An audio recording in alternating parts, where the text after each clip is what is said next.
دنیا میں اور بھی بہت سے فرقے ہیں اسلام میں، اور کئی فرقوں کے بڑے بڑے عجیب عقائد ہیں. کیا وجہ ہے کہ ان کو سب کو چھوڑ کر کوئی ان کی طرف نظر نہیں اٹھاتا؟ کیا وجہ ہے کہ صرف جماعت احمدیہ کی جو پرسیکیوشن ہے وہی ہوتی ہے، سبھی مل کے اسی کی مخالفت کرتے ہیں؟ اس کے متعلق آپ کا کیا نظریہ ہے اور کیا جواب ہے؟ اور دوسرا سوال جب اس پہلے یہ ہو جائے آپ تشریح رکھیں جب تک. اس کا جواب جہاں تک جماعت احمدیہ کا تعلق ہے، یعنی ہمارے ایمان کا جہاں تک تعلق ہے، وہ تو مختصر یہ ہے کہ یہ تو ہمارے ایمان کو تقویت دینے والی بات ہے، کیونکہ قرآن کریم نے جو تاریخ مذاہب کی محفوظ کی ہے اس کے مطابق جب بھی خدا کی طرف سے کوئی بھیجا جاتا ہے اس کی مخالفت میں سارے اکٹھے ہو جاتے ہیں، خواہ وہ آپس میں اختلاف بھی رکھتے ہوں. اور اس تاریخ میں آپ کوئی تبدیلی نہیں دیکھیں گے. چنانچہ قرآن کریم فرماتا ہے تحسبهم جميعا وقلوبهم شتى. جہاں تک اے محمد صلی اللہ علیہ وسلم، جہاں تک تیری مخالفت کا تعلق ہے اس میں سب جمع ہو گئے ہیں. جہاں تک اپنی حالت کا تعلق ہے قلوبهم شتى، ان کے دل بٹے ہوئے ہیں، وہ ویسے اکٹھے نہیں ہوئے، نہ کبھی اکٹھے ہو سکتے ہیں نہ کبھی ہوئے ہیں، لیکن تیری مخالفت میں اکٹھے ہوئے ہیں. اور یہ جو دستور ہے انسان کا، اس میں آپ کبھی کوئی تبدیلی نہیں دیکھیں گے. اس لیے جماعت احمدیہ تو اس حالت کو دیکھ کر مزید تقویت پاتی ہے، اپنی صداقت کا ایک عظیم الشان نشان دیکھتی ہے اس بات میں کہ آپس کے اختلافات کو بھلا کر ایک فرقے پر اگر کبھی آج تک اجتماع ہوا ہے مسلمانوں باقی فرقوں کا تو وہ جماعت احمدیہ ہے.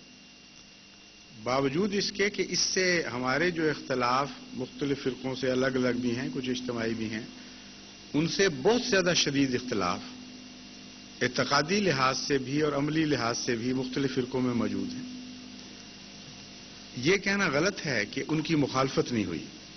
یہ بات غالباً ان سوال کرنے والے کی تاریخ پہ نظر نہیں، مخالفت ضرور ہوئی ہے. ایک دور میں وہابیوں کے پیچھے پڑے ہوئے تھے ہندوستان والے مسلمان، اور بڑے زور کے ساتھ ان کی مخالفت ہوتی رہی. کبھی شیعوں کے پیچھے پڑے رہے، کہیں شیعوں کا دور کی طاقت چلی تو انہوں نے سنیوں کے مقابلہ کیا. لیکن عموماً جو پولرائزیشن ہوتی رہی ہے وہ بعض فرقوں کے پیچھے پڑے ہیں. یہی تاریخ کا خلاصہ ہے. لیکن کل عالمی اجتماع ہو جائے ایک فرقے کے خلاف، یہ واقعہ کبھی نہیں ہوا. چنانچہ یہ ایک ایسی امتیازی چیز ہے جس کو نیشنل اسمبلی میں سوالات کے وقت ہمارے مخالفین نے خود محسوس کیا اور اہم سوال کے طور پر پیش کیا. حضرت خلیفۃ المسیح ثالث رحمہ اللہ مجھ سے پہلے جو خلیفہ تھے، وہ سوالات کا جواب دینے کے لیے بلائے گئے تھے نیشنل اسمبلی میں. میں بھی ان کے ساتھ تھا اس وقت، مجھے آپ نے شامل فرمایا تھا. تو بہت زیادہ ایک مولوی صاحب نے اٹھ کر اس بات پر زور دیا، یا شاید اٹارنی جنرل نے دیا، کیونکہ اکثر تو اٹارنی جنرل نے پیش کیے تھے سوال، لیکن آخر پر آ کے کچھ علماء نے بھی کیے تھے. مجھے اس وقت یہ واضح نہیں کہ یہ سوال کس نے اٹھایا تھا، مگر اٹھایا گیا بڑے زور سے اور ریکارڈ میں موجود ہے کہ آپ نے جو یہ حوالے دیے ہیں کہ بنیادی اختلافات باقی فرقوں کے بھی ہیں اور ان کو آپ مسلمان ہی سمجھ رہے ہیں اور ہمارے خلاف ہو گئے ہیں، اور ان کے خلاف کفر کے فتوے موجود ہیں اور آپ ان کو نظر انداز کر رہے ہیں. یہ سوال جماعت کی طرف سے اٹھایا گیا تھا.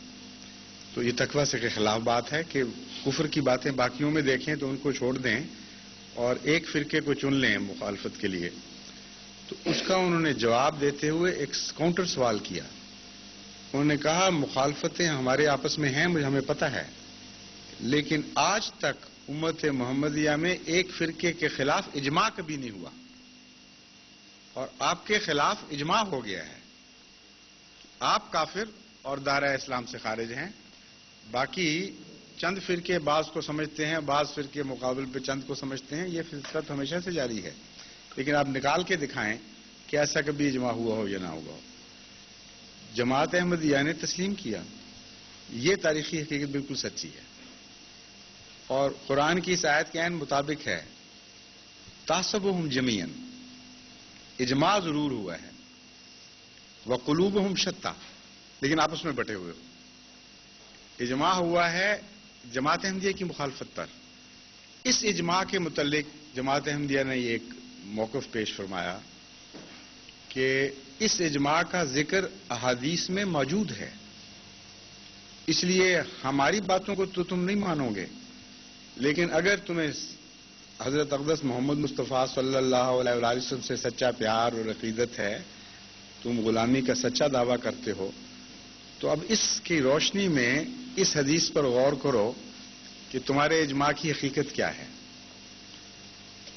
ایک موقع پر آن حضرت صلی اللہ علیہ وآلہ وسلم نے اپنی امت کے بٹنے کا ذکر فرمایا اور بڑے درد سے یہ بتایا کہ جس طرح یہود 72 فرقوں میں بٹ گئے تھے، میری امت بھی پھٹتے پھٹتے 72 فرقوں میں پھٹ کے منقسم ہو جائے گی۔ پھر فرمایا کہ ایک جماعت پھر خدا بنائے گا، یعنی ایک جماعت ہوگی 73ویں، اور وہ جماعت، اس جماعت کے سوا کلہم فی النار، وہ باقی سارے فرقے ناری ہوں گے۔ اس کا یہ مطلب نہیں کہ نعوذ باللہ ہر مسلمان جو دوسرے فرقوں سے تعلق رکھتا ہے جہنم میں جائے گا، یہ ایک ناراضگی کا اظہار ہے حضرت صلی اللہ علیہ وسلم کی طرف سے، یہ بتانے کا کہ وہ حقیقی مسلمان نہیں رہے۔ اس میں دو باتیں بہت عظیم الشان بیان ہوئیں۔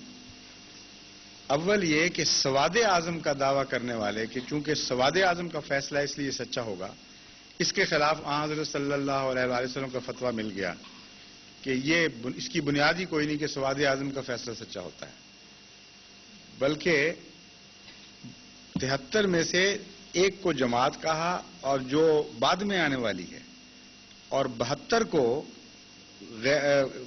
صداقت سے دور فرمایا، 72 کو صداقت سے ہٹا ہوا فرمایا، 72 کو ایک طرف رکھا، ایک تھیلی میں ڈالا، اور ایک کو ایک تھیلی میں ڈالا، ان دونوں کے درمیان امتیاز کر دیا۔ اب سوال یہ پیدا ہوتا تھا کہ ان 72 کی اس ایک کے مقابل پر کیا حیثیت ہے؟ تو حضرت خلیفۃ المسیح الثالث نے اسمبلی کے ممبروں سے بڑے ادب سے یہ درخواست کی، توجہ دلائی کہ تم مسلمان حکومت میں رہ کر اسلام کے نام پر حاصل ہونے والے ملک میں اپنی اسمبلی میں حضرت صلی اللہ علیہ وسلم کے فیصلے کے خلاف بغاوت نہ کرو، خدا تعالیٰ اس چیز کو پسند نہیں کرے گا، تمہیں اس کی سزا ملے گی۔ تم یہ تو کہہ سکتے ہو کہ 72 یہ ہیں ہمارے نزدیک اور ایک یہ ہے، مگر یہ نہیں کہہ سکتے کہ ایک جھوٹا ہے اور 72 سچے ہیں، کیونکہ رسول اللہ صلی اللہ علیہ وسلم نے جو فتویٰ دیا ہے 72 اور ایک کا مقابلہ کر کے، اس میں 72 کو جھوٹا کہا ہے اور ایک کو سچا کہا ہے۔ تم یہ کہہ سکتے ہو کہ تم 72 میں ہو، ہمیں جھوٹا کہنا چاہتے ہو تو ہمیں سواد میں داخل کر کے جھوٹا کہو، سواد اعظم سے نکال کے جھوٹا کہنے کا تمہارا حق کوئی نہیں بنتا۔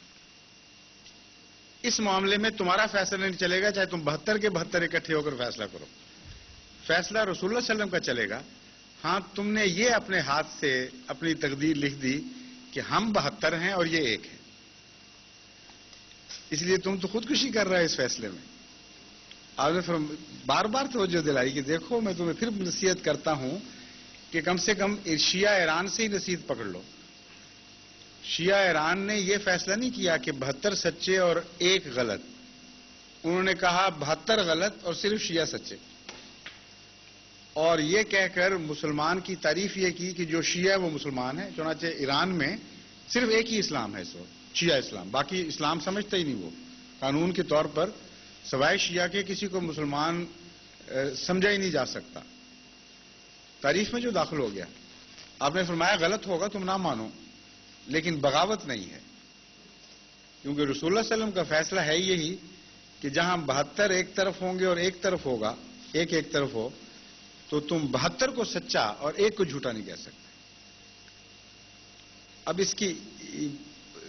اس کو ڈیولپ کریں مزید اس بحث کو، وہاں تو اتنی بحث ہو کر آپ نے وارننگ دے کے بات ختم کر دی تھی، تو جس پہلو سے دیکھیں بڑے ہی پر لطف نئے نئے مضمون جماعت احمدیہ کے حق میں ابھرتے جاتے ہیں. ایک یہ ہے کہ ان 72 کے اندر جن کے متعلق اسمبلی نے اعلان کیا اور اخباروں میں سرخیاں لگ گئیں کہ اسلام کے 72 فرقوں نے متفقہ طور پر جماعت احمدیہ کو دائرہ اسلام سے خارج کر کے باہر پھینک دیا. یہ چھپے ہوئے اخبار پاکستان کے موجود ہیں ہماری لائبریری میں. یہ سرخیاں لگی ہوئی تھی, لفظ 72 لکھا ہوا اوپر. یہ خدا کی تقدیر نے لکھایا. بعد میں پچھتایا اور بعد میں ہم سے پوچھنے لگ گیا کہ کوئی نہیں 72 ہوئے ہی نہیں تھے. لیکن اللہ کی تقدیر جاری ہو گئی, اس فیصلے پر یہ چھپ گیا تھا سب کچھ. اب آگے چلیے. 72 میں ایسے لوگ موجود تھے جن کا عقیدہ یہ تھا کہ قبروں سے مانگنا, ان کی زیارت کرنا, یہ یقین رکھنا کہ قبروں پر ان میں مدفون لوگوں کی روحیں موجود ہوتی ہیں, جواب دیتی ہیں, اعانت کرتی ہیں جو مانگا جائے. اس عقیدے کے لوگ موجود تھے. اس عقیدے کے لوگ موجود تھے ان 72 میں جو یہ سمجھتے تھے کہ آن حضرت صلی اللہ علیہ وسلم حاضر ناظر ہیں اور اس معاملے میں خدا کے ساتھ شریک ہیں علم غیب میں بھی, اور جب آپ کا ذکر کیا جائے آپ وہاں تشریف لے آتے ہیں, موجود ہوتے ہیں, اسی لیے مولود میں کھڑے ہونے کا حکم ہے. اور اس عقیدے کے لوگ بھی تھے کہ جو یہ عقیدہ رکھے وہ پکا کافر, مشرک اور دائرہ اسلام سے خارج ہے. اور اس عقیدے کے لوگ بھی تھے کہ جو یہ عقیدہ نہ رکھے وہ پکا کافر, مشرک اور دائرہ اسلام سے اور کافر اور خارجی اور جو کچھ بھی بے دین ہے اس کا اسلام سے کوئی تعلق نہیں. اس دن یہ فیصلہ کیا دونوں نے مل کے کہ ہم مسلمان ہیں اور احمدی جھوٹے اور دائرہ اسلام سے خارج. اب تقویٰ کہاں باقی رہ گیا اس فیصلے میں؟ اتنا بنیادی اختلاف ہو اور اسلام کی چھاپ کی اجازت دے دینا, اس کا مطلب یہ بنا کہ اب اسلام کے اندر بیک وقت متضاد عقیدے رکھے جا سکتے ہیں. اسلام میں یہ بھی جائز ہے کہ انسان شرک کرے, اسلام میں یہ بھی جائز ہے کہ مشرک کو ناری جہنمی قرار دے, اور یہ بھی جائز ہے کہ شرک نہ کرے اور شرک نہ کرنے والے کو مشرک جہنمی اور ناری قرار دیں. یہ سب اسلام ہے. اس فیصلے کے مطابق یہ بات بھی اسلام بن گئی کہ حضرت ابوبکر صدیق رضی اللہ تعالیٰ عنہ غاصب تھے, نعوذ باللہ صرف غاصب ہی نہیں بلکہ منافق تھے, منافقوں کے سردار تھے, اور آن حضرت صلی اللہ علیہ وآلہ وسلم کے بعد عشرہ مبشرہ کے سوا کوئی بھی مسلمان باقی نہیں رہا. سارا عرب منافق بن گیا اور ایک منافقانہ خلافت کی بنیاد ڈالی گئی. یہ عقیدہ بھی اس دن فیصلہ ہوا کہ پکا مسلمانوں کا عقیدہ ہے, اور یہ بھی فیصلہ ہو گیا کہ جو اس عقیدے کو جھوٹا اور لانتی سمجھے اور سمجھے کہ یہ ظلم ہے, انتہا ہے, ایک صدیق کو کافر بلکہ نہ منافق بلکہ منافقوں کا سردار قرار دیا جائے, بڑا ظلم ہے, وہ بھی پکے مسلمان. یہ بھی فیصلہ ہو گیا کہ آج کے دن وہ لوگ بھی پکے مسلمان ہیں جو کہتے ہیں کہ حضرت علی رضی اللہ تعالی عنہ پر حضرت جبرائیل نے قرآن لے کر آنا تھا, آپ پر وہی نازل ہونی تھی, لیکن شکل بہت ملتی تھی حضرت صلی اللہ علیہ وآلہ وسلم سے, اس لیے حضرت جبرائیل سے غلطی ہو گئی اور قرآن کریم غلطی سے حضرت رسول کریم صلی اللہ علیہ وسلم کو ڈلیور ہو گیا. مگر ہو گیا تھا اس لیے پھر مجبوراً وہ بات جاری رہی. اس دن فیصلہ ہوا کہ یہ بھی اسلام سے باہر نہیں ہے, بالکل پکے اور کٹر مسلمان ہیں, اور جو یہ سمجھیں کہ گستاخی خدا کی, جبریل کی, رسول اللہ صلی اللہ علیہ وسلم کی اسلام سے کفر کے مترادف ہے یہ عقیدہ, وہ بھی اس دن فیصلہ ہوا پکے مسلمان ہیں. کسی کو حق نہیں کہ ان کے خلاف فیصلہ کرے. آئیڈینٹی کارڈ بنوانے جائیں تو فوراً بنا دو, اس میں کوئی فرق نہیں پڑتا. اس دن یہ فیصلہ ہوا کہ جو یہ مانے کہ کلمہ لا الہ الا اللہ میں محمد رسول اللہ کہنا کافی نہیں بلکہ علی وصی اللہ کہنا لازمی ہے, وہ بھی مسلمان ہیں, اور وہ بھی مسلمان ہیں جو اس چیز کو کفر سمجھتے ہیں. کتنا عظیم الشان اجتماع ہوا ہے. پھر اس دن یہ فیصلہ ہوا کہ جو یہ کہتے ہیں کہ قرآن کریم ان 30 پاروں پر مشتمل ہے جو ہم تک پہنچا ہے, وہ بھی پکے مسلمان ہیں, اور وہ بھی جو کہتے ہیں کہ نہیں 40 پارے تھے, 10 پارے ضائع ہو گئے, اور ان میں حضرت علی کی وصیت کا بھی ذکر تھا، حضرت علی کی ولایت کا بھی ذکر تھا، خلافت کا ذکر تھا، اور منافقوں کے حال بیان ہوئے تھے، وہ بکری کھا گئی تھی یا کیا ہوا، کسی نے ضائع کر دیے. وہ کہتے ہیں کہ یہ بھی پکے مسلمان ہیں، بالکل ٹھیک ہیں، قرآن میں کوئی تبدیلی نہیں، یہ بھی درست ہے، اور قرآن میں تبدیلی ہوگی یہ بھی درست ہے. ان سب باتوں پر اس دن چھاپ لگا دی گئی ہے اور قلوبہم شتیٰ پر گواہی دے دی گئی، اور یہ اعلان ہو گیا کہ اب اسلام کی تھیلی میں یہ سب چیزیں اکٹھی متضاد ایک وقت میں زندہ رہ سکتی ہیں. اور یہ بھی فیصلہ اس دن دیا گیا کہ وہ کلمہ جو حضرت محمد مصطفیٰ صلی اللہ علیہ وآلہ وسلم پر نازل فرمایا گیا، جو پہلے دن سے اسلام بنانے کے لیے ایک مؤثر کارروائی تھی، کافی تھا، وہ کلمہ مسلمان بنانے کے لیے نامکمل تھا. جب تک مرزا غلام احمد کے قطعی انکار کا دعویٰ اس کلمے میں شامل نہ کر دیا جائے، اس وقت تو کوئی مسلمان بن ہی نہیں سکتا. اس لیے تعریف مکمل اس وقت نہیں ہوئی جب اسلام مکمل ہوا ہے. فیصلہ یہ ہوا کہ اسلام کا ایک حصہ نامکمل رہتا تھا، یعنی کلمہ، اس کو آج پاکستان کے علماء نے مکمل کر دیا ہے. اس تعریف میں یہ اضافہ کر دیا کلمے میں کہ اب مسلمان بنانے کے لیے اقرار شامل نہیں ہے محمد رسول اللہ صلی اللہ علیہ وسلم کی غلامی کا، بلکہ مرزا غلام احمد کا انکار بھی لازمی شامل ہوگا. ایک نیا کلمہ ابھر آیا اور سب نے سوات کر دیا، بالکل ٹھیک ہے. اور یہ نہیں سوچا کہ تعریف تو کبھی بدل ہی نہیں کرتی، نہ زمانہ بدل سکتا ہے، نہ جغرافیہ اس کو بدل سکتا ہے. انسان کی کوئی تعریف کر لیں، پہلا حبشی یا جو یہاں بھی وہ پیدا ہوا تھا، جو انسان تھا، اس پر بھی صادق آئے گی، اور آخری مرنے والے پر بھی صادق آئے گی، خواہ مومن ہو یا کافر ہو، جو بھی ہو. تو یہ ایک صرف یہ کیا ہو رہا ہے؟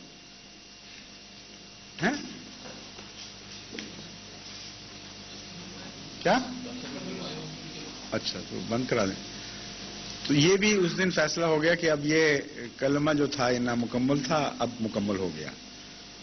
اور یہ نہیں سوچا ان تعریف کرنے والوں نے کہ اگر یہ جھوٹا نبی ہے، اس نے جھوٹا دعویٰ کیا ہے، اس لیے ضروری ہو گیا ہے. تو حضرت صلی اللہ علیہ وسلم کی زندگی میں متنبی موجود تھا، ایک جھوٹا دعویٰ کرنے والا موجود تھا، اور ایک نہیں دو تھے، اور آپ کے بعد بلکہ 3 بھی بیان کیے جاتے ہیں، اسود انسی اور ایک اور آپ کے وصال کے بعد تو کئی پیدا ہوئے. اور نہ آپ نے، نہ حضرت ابوبکر صدیق رضی اللہ تعالیٰ عنہ نے، نہ کسی اور خلیفہ نے، نہ کسی سنی نے، نہ کسی شیعہ نے کبھی اس کلمے کی تعریف کو چھیڑا اور اس میں اضافہ کیا کہ فلاں کا انکار کرو گے تو مسلمان ہوگے، ورنہ نہیں. کہیں انکار شامل نہیں. تو وہ اسلام جو ان کے نزدیک نامکمل تھا، اور رسول اللہ صلی اللہ علیہ وسلم کے زمانے میں بھی نامکمل رہا، نعوذ باللہ من ذالک، کیونکہ فنڈامنٹل اگر نامکمل ہے تو اس پر جو بنیاد ہے وہ بھی نامکمل ہے، اس کو تکمیل دی گئی. اور خالصتاً اجماع صرف انکار پر ہے، اصل میں اس کے سوا اجماع ہے کوئی نہیں. قلوبہم شتیٰ اپنی جگہ، اس پر صلح ہو گئی، اور ایک وجود کے انکار پر اتفاق ہو گیا. اس سے زیادہ قطعی دلیل احمدیت کی صداقت کی اور کیا چاہتا ہے کوئی؟ یہ واقعہ سچوں کے ساتھ گزرا کرتا ہے، اور اگر یہ سچے ہوتے تو ان باتوں پہ کبھی صلح نہ کرتے جو ان کی بنیادی اختلاف کی باتیں تھیں. تقویٰ کا تقاضا تھا. اگر کل وہ ان کو غیر مسلم کہہ رہے تھے، کافر کہہ رہے تھے اس عقیدہ رکھنے والوں کو، تو اب بھی کہتے چلے جاتے، کہتے ان میں ایک اور اضافہ ہوا ہے. یہ کوئی کہتا تو اختلاف کا حق موجود تھا، لیکن ان کو کوئی رسول اللہ صلی اللہ علیہ وسلم کا باغی قرار نہیں دے سکتا تھا، یا اسلام کا باغی قرار نہیں دے سکتا تھا. لیکن اب یہ کہہ کر باغی بن گئے. وہاں اسی موقع پر جب حضور اکرم صلی اللہ علیہ وآلہ وسلم نے ایک اجتماع کی پیشگوئی فرمائی کہ 72 ایک طرف ہوں گے گویا، اور ایک طرف ہوگا، یہ اجماع کی پیشگوئی تھی اصل میں. کیونکہ اس کے بعد اس بیان کے بعد ایک سوال کرنے والے نے سوال کیا کہ یا رسول اللہ، یہ تو بڑی فتنے کی بات ہے، کیا بنے گا، ہم کس طرح پہچانیں گے کہ وہ ایک کون ہے؟ بڑا ہی اہم سوال تھا. 72 میں سے، بلکہ اب 73 ہونے والے تھے، یہود کے زمانے میں 72 تھے، 73 میں سے ایک سچا اور باقی جھوٹے، یہ فیصلہ دے رہے ہیں امت کے سردار صلی اللہ علیہ وآلہ وسلم. اور حکم یہ ہے کہ سچے کو ماننا، ورنہ تم بھی جھوٹے ہو جاؤ گے. کتنا مشکل کام. اگر دلائل میں گھسیٹتے حضرت صلی اللہ علیہ وآلہ وسلم اور کہتے کہ قرآن کا مطالعہ کرنا، حدیث کا مطالعہ کرنا، یہ دیکھنا وہ دیکھنا، تو اکثر بیچارے لا علم اور کمزور اور جسے پنجابی میں ماتر ساتر کہتے ہیں، یہ بیچارے لوگ ایرا وغیرہ یہ تو مارے جاتے. کتنا مشکل سوال ہے. آج بھی کسی عالم سے پوچھیں تو چکر میں پڑ جائے گا. مگر حضرت اقدس محمد مصطفیٰ صلی اللہ علیہ وآلہ وسلم کی شان نبوت دیکھیں، کیسا واضح صاف دماغ خدا نے دیا تھا. مشکل سے مشکل معاملے کو آسان فرما دیتے تھے. آپ نے جواب دیا کہ یہ کون سا مشکل کام ہے. ما انا علیہ و اصحابی. سچے کو پہچاننے کا طریق یہ ہوگا کہ جس حال پر میں ہوں اور میرے صحابہ ہیں، جو سچا فرقہ اس زمانے میں آئے گا اس کا یہی حال ہوگا. یہ حال دیکھنا تو کوئی مشکل نہیں ہوتا. دلیلیں نکالنی اور منطقی ایچ پیچ کو سمجھنا ہی مشکل کام ہے. لیکن ظاہری طور پر جو حال گزر رہے ہوتے ہیں قوموں کے، وہ پہچاننے مشکل نہیں ہوتے. حضرت صلی اللہ علیہ وآلہ وسلم اور آپ کے غلاموں کا کیا حال تھا، اس بارے میں تو کسی مسلمان کو کوئی بھی شک کی گنجائش نہیں. پڑھا لکھا ہو ان پڑھ ہو، اس کو یہ پتا ہوگا کہ کلمہ پڑھنے والوں کو گلیوں میں گھسیٹا جاتا تھا، سزائیں دی جاتی تھیں، کلمہ پڑھنے کے حق سے محروم رکھا جاتا تھا. تبھی بلال پیدا ہوئے ہیں، تبھی وہ عظیم الشان عورتیں پیدا ہوئی ہیں جن کو دھوپ میں کھڑا کر کے زیریں پہنا کے گرمی میں عذاب دے دے کے مارا گیا، اور گلیوں میں گھسیٹ گھسیٹ کے کتوں کی طرح ان سے یہ سلوک کیا گیا مسلمانوں سے، اس جرم میں کہ تم کلمہ پڑھتے ہو. یہ حال تھا یا نہیں تھا؟ بالکل کھلا کھلا حال تھا.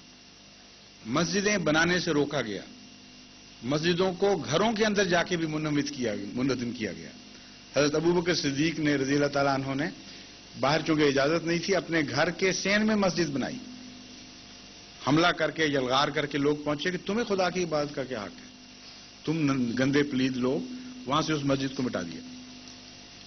آپ کو حج سے روکا گیا، آپ کو اپنے فرائض منصبی عبادت سے روکا گیا، یہاں تک کہ قرآن کریم نے اس کا ذکر فرمایا. کتنا اندھیر، کتنا ظلم ہے. ینہا عبدن اذا صلی. کچھ بدبخت ایسے لوگ ہیں جو عبادت سے روکتے ہیں، جو خدا کی عبادت ہے. ایک بندہ کہتا ہے میں اپنے رب کی عبادت کر رہا ہوں، کہتے ہیں تمہیں کیا حق ہے، ہم تمہیں روکیں گے. یہ سارا سلوک حضرت رسول اکرم صلی اللہ علیہ وسلم اور آپ کے غلاموں سے ہوا، اور یہ اعلان کیے گئے کہ ان کی بیویاں حرام ہو گئیں، ان کو طلاقیں مل گئیں، جو مسلمان ہو جائے وہ آٹومیٹکلی اس کی شادی منسوخ. ان کے بچے اپنے والدین کا ورثہ پانے سے محروم. ان کے مکان لوٹ لو، ان کو گھروں سے نکال دو. اعلان کرو کہ اب تمہاری ہمارے یہاں کوئی گنجائش موجود نہیں، اب ہم تمہیں نیست و نابود کر کے چھوڑیں گے. یا اپنا مذہب تبدیل کرو اور ہمارے اندر واپس آؤ، ورنہ اس ملک میں تمہارا زندہ رہنے کا کوئی حق نہیں. یہ حقیقت کس مسلمان پہ پوشیدہ ہے آج بتائیں؟ پڑھا لکھا ہو یا ان پڑھ ہو، ہر ایک کو پتا کہ یہ سلوک تھا. اور یہ سلوک جماعت احمدیہ کے ساتھ کس نے کیا ہے؟ ایک فرقے نے، دو فرقوں نے. اجماع ہوا ہے. اسی اجماع کے نتیجے میں بڑے فخر کے ساتھ سارے پاکستان میں مولوی زندناتے پھرتے ہیں، اور یہاں آ کر ان کو بھی بتاتے ہیں تم بھی شامل ہو جاؤ ہمارے ساتھ. تم یہاں بیٹھے کیا کر رہے ہو؟ اتنا ثواب کا کام، اتنا نیکی کا کام کہ ہم کلمے سے روک رہے ہیں بدبختوں کو، ناپاکوں کو، اور تم پڑھنے دیتے ہو ان کو. تم بھی ان کو قتل کرو، تم بھی ان کو لوٹو. ان کا کیا حق ہے نمازیں پڑھیں؟ ہمارا حق ہے، خدا ہمارا ہے، ان کا نہیں ہے. ان کا کیا حق ہے رسول اللہ صلی اللہ علیہ وسلم کی تعریف کریں؟ ان کا کوئی حق نہیں. یہ ناپاک اور گندے لوگ ہیں.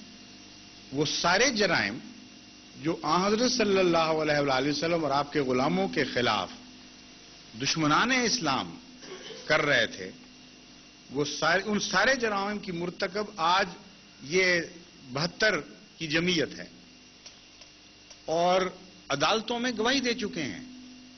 جانتے ہیں ہم کیا کر رہے ہیں، یہ نہیں کہ ناواقف ہیں. کوئٹہ کی عدالت میں جب مسجد مسمار کی گئی اور احمدیوں کو کلمہ پڑھنے کے جرم میں قیدوں میں ڈالا گیا، تو عدالت میں ان کے جو جمعیت کا حفاظت ختم نبوت کی جو جمعیت تھی، ان کا صوبائی صدر ہے، وہ بیان دے رہا ہے.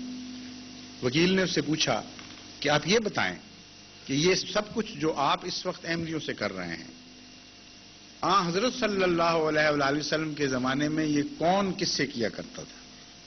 جواب تھا کہ مشرک محمد رسول اللہ صلی اللہ علیہ وسلم اور آپ کے ساتھیوں سے یہی کچھ کیا کرتے تھے.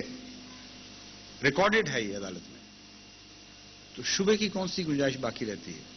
میرے نزدیک تو اس واقعہ، جس واقعہ کو احمدیت کی تکذیب کے لیے سب سے شاندار واقعہ سمجھتے ہیں، میرے نزدیک اس سے بڑا واضح اور روشن ثبوت احمدیت کی صداقت کا اور کوئی پیش نہیں کیا جا سکتا. کیونکہ رسول اللہ صلی اللہ علیہ وسلم کی صداقت بھی اس کے ساتھ وابستہ ہو گئی ہے. آپ کی پیشگوئی پوری ہوئی، ہر لحاظ سے پوری ہوئی، ہر پہلو سے پوری ہوئی، اور اس میں اب کسی جھگڑے کی بات نہیں کہ عالم ہے غیر عالم، سب کے سامنے بات کھل گئی ہے.